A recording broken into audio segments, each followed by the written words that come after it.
Third part. Grab on, he heard someone say amid the strobing darkness and light. Eyes still shut, Pick turned in that direction and said, "That you, jerk?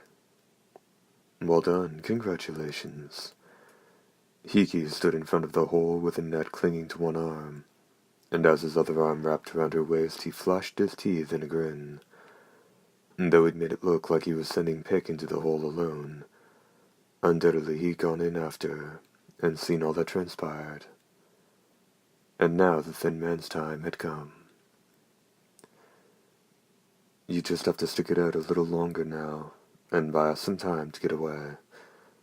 We're counting on you, kid. To hell with that. Wait, damn you, Pick shouted, his eyes now open as he ran. Just in front of his outstretched hand, Hiki and Annette were sucked right up the hole. Wait. Jumping for all he was worth, the boy reached out his fingertips and caught hold of some cloth. It was the hem of Annette's skirt. Let go, Hiki shouted. The hell I will. The Lord's telling you you've got to take me with you. Let's go. Damn it. Hiki hesitated, but Annette urging him to hurry up was the last push he needed. Pick was tugged toward the hole. Yes! The boy cried out with joy. But a second later that turned to horror. He was no longer moving. It wasn't that Hiki had stopped. Rather, something had latched on to Pick's collar to stop him. One arm. That was all the strength he or it needed to counter the weight of 3 people, and the flying capability of Hiki's cloth.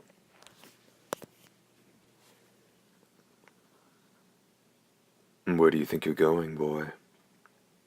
Asked the first voice he'd heard through the dust cloud. I may not be able to see, but I can tell by the scent. There's a woman nearby. Now come back here. Who the hell'd listen to a noble? Run for it. Pick let go, or at least, he tried to release the net, but his fingers wouldn't move. Your tongue and vocal cords are the only things that work now, the voice said. Why did it seem to have a gentle ring to it? It was like the Grim Reaper being made of candy. Never could I have imagined that we would catch our prey in this hole in the ground. And this we owe to whomever set that ancient iron fossil into motion. And wherever you are, I, Xena Goshen, give you my thanks. And as soon as he'd finished saying that, he hauled Pick back. Not just Pick, but Annette and Hiki were pulled down as well. With a brief scream, Annette belly flopped to the floor. Her weight was enough to pull her free of Hiki's fingers. I can't believe it. He pried my fingers loose to save his own skin. Still lying on her stomach, the girl looked up at the hole in disbelief. See, I told you. He's shown his true colors. Pick spat venomously. Don't you ever trust him again. But don't worry, I'll save you for sure.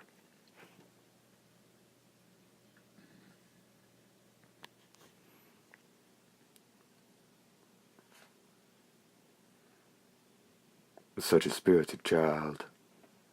Feeling chill breath on the back of his neck, Pick was silenced.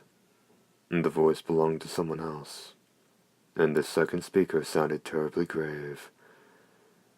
If you are more concerned for others than for yourself, you have the heart of a man. Perhaps I should make you my servant. Terror split Pick from head to crotch. Even Annette turned to look. A servant of the nobility. Am I gonna wind up a vampire too?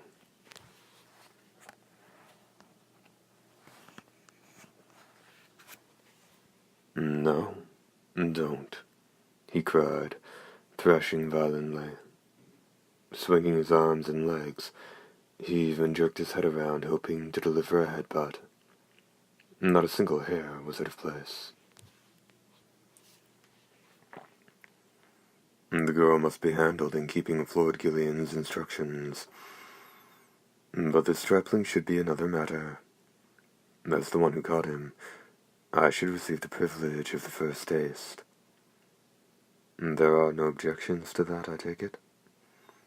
Yes, there are. What? Pick felt the nobleman who'd captured him, Zeno Gershon, turn in surprise. When the noble shifted position, Pick too was swung around. Of the trio, two were facing the same person, staring at the third. It was the young man who wore a pair of swords on his back. Though pale skin was characteristic of the nobility, this man was far whiter than that. It looked as though not a single drop of blood flowed through him. Perhaps he could be said to be more noble than any other. What is your objection, Braylo? Zeno Gershon inquired. That child. I want him, he replied in a voice devoid of infection. It was even more intimidating than Gershon's tone. However, the instant it reached Pick's eardrums, the boy felt as if he'd been plunged into a frozen sea. This is most unusual. I didn't think you cared for human blood. As Gershon broke into a grin, the stark white nobleman replied, It's not blood I want. It's his skill. His skill, said the last, the noble who called to mind a monk, as he furrowed his brow. The boy's movements, his footwork, had he not tried to flee through the hole, I doubt you would have caught him. His remark was addressed to Gershon. What do you propose? Allow me to have some fun. Actually, Grey Soldier and Blue Soldier are begging. Please let us cut him, they say. What the hell? Pick shouted. I ain't your lousy plaything. Before you cut me, forget that. No way in hell I'll let you cut me. Before you can, I'm gonna drive wooden stakes through the hearts of all three of you bastards. Feisty, is he not? Braylo said, his lips twisting. They formed a smile. Pick felt his mind slipping away. Were he not? Should hardly be worth the trouble of cutting him down. Gershon set him loose. Though that might be nice, it still seems a shame, said the boy's captor, hesitating. Look at him, so young, with all the spirit of a ball of fire.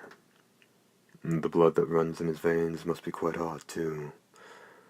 I think I should slake my thirst after all. I won't allow you to have your way. Pale lips hissed Gershon's name.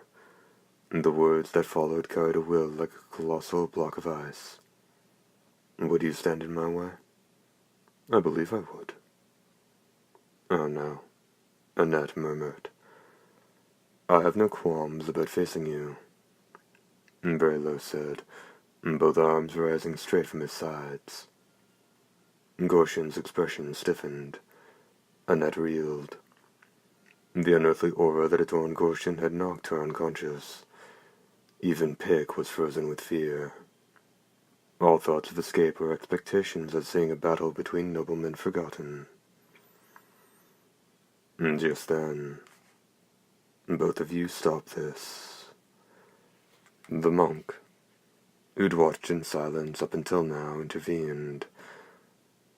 Stay out of this, Benelli, Braylo said sullenly.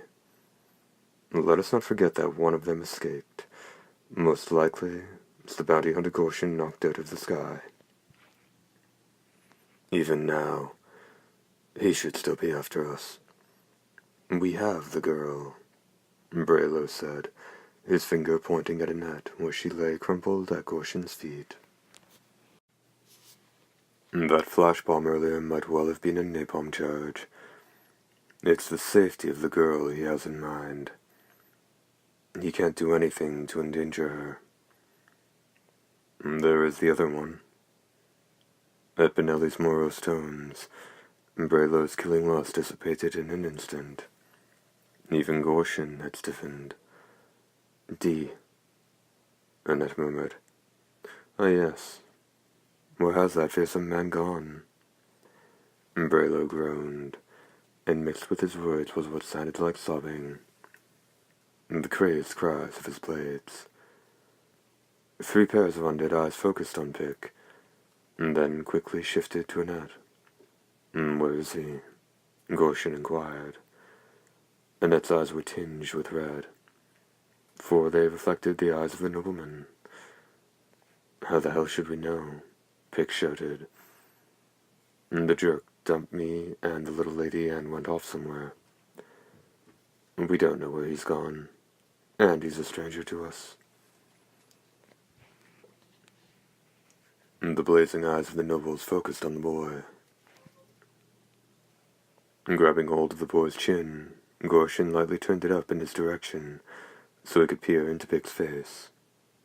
Even scared. He hasn't lost the will to resist us. Such a nice face. It would seem he's not lying. In that case, have we seen the last of that one? Braylo asked, clear disappointment surfacing on his pale face.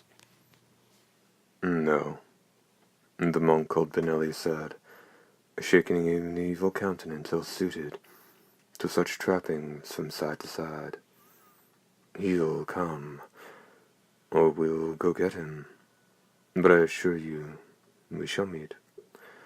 And my instincts are telling me it'll be quite soon. And then the 3 noblemen performed a strange action.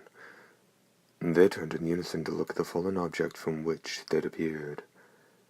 The sense of evil emanating from it paralyzed Pick and Annette. Within the vehicle was someone hostile toward these fiends. A certain name flashed through the minds of the 2 humans. Wrong, Gorshin murmured, as if he'd read their minds. As I said before, it's not him. In some respects, it's someone far more fearsome. And who's that? Pick wanted to ask. It had to be D they were talking about when they said him. But someone or something even scarier was inside the vehicle. But someone or something even scarier was inside the vehicle. And despite the fact that they clearly considered it their foe, these noblemen still wanted to get on board with it. Gorshin, relent on the issue of the child, Benelli said. Turning his deeply creased face toward his compatriot. Why? Not replying, Benelli looked at the other nobleman and said, And in return, you mustn't touch him either, Braylo. Why not?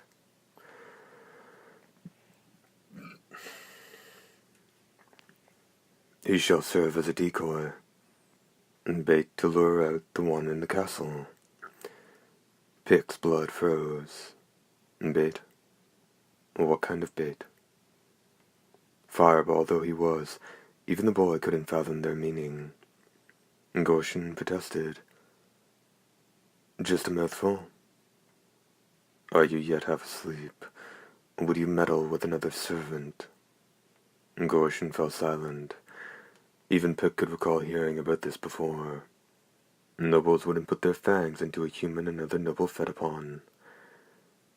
If you desire this child, first dispose of the one who lurks within when he appears from his unknown location.